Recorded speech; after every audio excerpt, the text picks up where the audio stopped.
தொழுகையில் நம்ம பண்ணக்கூடிய தவறுகள்லாம் என்ன, அதில் அதில் இருக்கக்கூடிய ஷிர்க்கு நம்ம பண்ணுறக்கூடிய விஷயங்கள்லாம் என்ன, அதில் வந்துட்டு பொறுமை எந்த அளவுக்குலாம் அவசியம், பொறுமை இல்லாத தொழுகை அது எப்படி, அல்லாஹ் எந்த அளவுக்கு அதை வலியுறுத்தி சொல்கிறான் அப்படின்ற விஷயத்தையெல்லாம் நம்ம பார்த்தோம்.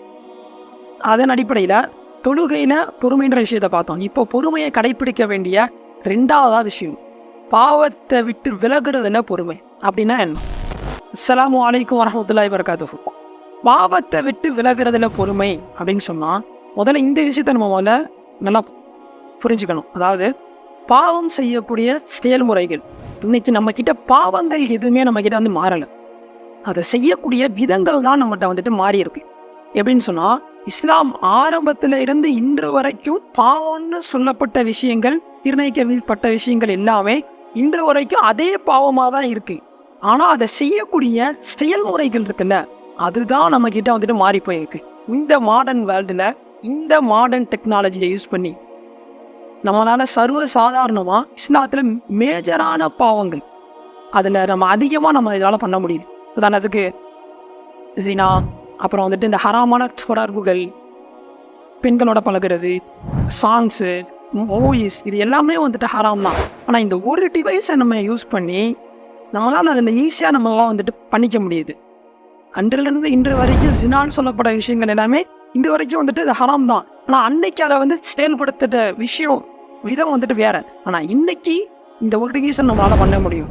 இசை, அன்னைக்கு அது செயல்படுத்தப்பட்ட விதங்கள்லாம் வேற. ஆனால் இன்னைக்கு நம்ம இந்த ஒரு டிவைஸை யூஸ் பண்ணி நம்ம இருந்த இடத்துல நினச்ச நேரத்தில் நம்மளால் அதை ஈஸியாக பண்ணிக்க முடியுது. இன்னைக்கு உலகத்தில் எங்கே பார்த்தாலும் அசிங்கங்களும் ஆபாசங்களுமா தான் இருக்கு. இன்னைக்கு வாலிபர்கள்கிட்ட அதிகமாக இந்த ஆபாச படம் பார்க்கக்கூடிய விஷயங்கள் நம்ம அதிகமாக பார்க்க முடியுது. இதுக்கெல்லாம் ஒரு முக்கியமான காரணம் யார் தெரியுமா? அவங்களுடைய பெற்றோர்கள் தான் முக்கியமான காரணங்கள். அவங்க இருக்கக்கூடிய வீடுகளில் இருக்கக்கூடிய மக்கள் தான் மிக முக்கியமான காரணம். ஏன்னா டிவின்னு வச்சு இன்னைக்கு வரக்கூடிய கார்ட்டூன் கூட இன்னைக்கு அந்த மாதிரி தான் வருது. அதுக்கு அடுத்ததாக மூவிஸ், படங்கள் பார்க்குறதுல அந்நிய பெண்களை அரைமுறைமாக பார்க்குறதுல ஆரம்பிச்சு அதனுடைய விளைவுகள் தான் இன்னைக்கு இவங்களை ஆபாச படத்தில் அடிமையாக்கி இருக்கக்கூடிய ஒரு சுச்சுவேஷனை நம்மளால் பார்க்க முடியுது. அதனால் அதில் நம்ம முதல்ல கவனமாக இருக்கோம். நம்மளுடைய கரங்களை நம்மளே நாசத்தின் பக்கம் போட்டு விடக்கூடாது. இந்த மொபைலை யூஸ் பண்ணுற விஷயத்தில் நம்ம ரொம்ப கவனமாக இருக்கணும். ஏன் இதை முன்னிலைப்படுத்த சொல்கிறேன்னா, இதுதான் இன்னைக்கு எல்லாருக்கிட்டேயுமே இருக்குது. இது இல்லாத ஆளே கிடையாது. இதை யூஸ் பண்ணி டிஃப்ரெண்ட் வேலை நம்மளால் பாவங்களை நம்மளால் பண்ண முடியும். அதே சமயத்தில் நன்மையான விஷயங்களும் அதில் நம்மளால் செய்ய முடியும். இப்போ நீங்கள் பார்த்துட்டு இருக்கீங்களே, இது மாதிரி தான் நம்மளோட உள்ளத்தை முதல்ல நம்ம கட்டுப்படுத்தணும், நஃப்ஸை கட்டுப்படுத்தணும். ஏன்னா ரசூலுல்லாஹி ஸல்லல்லாஹு அலைஹி வஸல்லம் அவங்க சொல்லியிருக்காங்க, நரகம் அப்படின்றது அது மனோ இச்சைகளால் சூழப்பட்டது. என்னால் முடியலோ, என்னால் அந்த பொண்ணு கூட பேசாமல் இருக்க முடியாது, என்னால் இந்த விஷயத்தை பண்ணாமல், ஒரு ஹராமான விஷயத்தை பண்ணாமல் என்னால் இருக்க முடியலை, நான் மனோ இச்சையை கட்டுப்பட்டு தான் இருக்கிறேன், அதுலேருந்து வெளில வர முடியலைன்னா இந்த விஷயத்தை நல்லா நம்ம புரிஞ்சுக்கணும். மனோ இச்சைகளால் சூழப்பட்டது தான் நரகம். அப்போ நான் அந்த செயலை மனோ இச்சையை கட்டுப்பட்டு செய்கிறேன்னா அந்த செயல் என்னை எங்கே கொண்டு போய் சேர்க்கும் அப்படின்றத நம்ம தான் புரிஞ்சுக்கணும். சிந்தனையெல்லாம் நமக்கு சிந்திக்கக்கூடிய திறனெல்லாம் நமக்கு தந்திருக்கான். அதை வச்சு நம்ம தான் சிந்திக்கணும். ஒரு முஸ்லீம், ஒரு இறை நம்பிக்கை கொண்டவன், அவன் கையில் இருக்கக்கூடிய இந்த மொபைல் ஃபோனை அவன் தவறான விஷயத்துக்கு யூஸ் பண்ண மாட்டான்.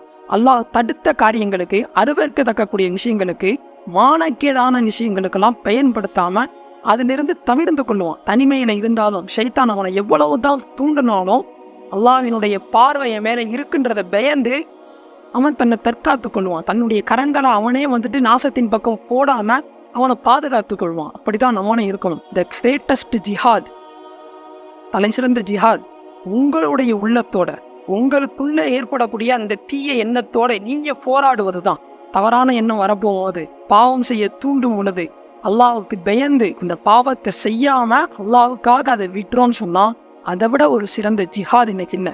சஹாபாக்களை மாதிரி நம்மளுடைய வீடுகளை, பெற்றோர்களை, மனைவி மக்களை, பிள்ளைகள் எல்லாம் விட்டு ஒரு இடத்துக்கு சென்று மாத கணக்காக வருட கணக்காக இருந்து ஜிஹாத் செய்யணும் அப்படின்றது இல்லை. இன்னைக்கு அந்த மாதிரியான சூழ்நிலையும் நம்மகிட்ட இல்லை.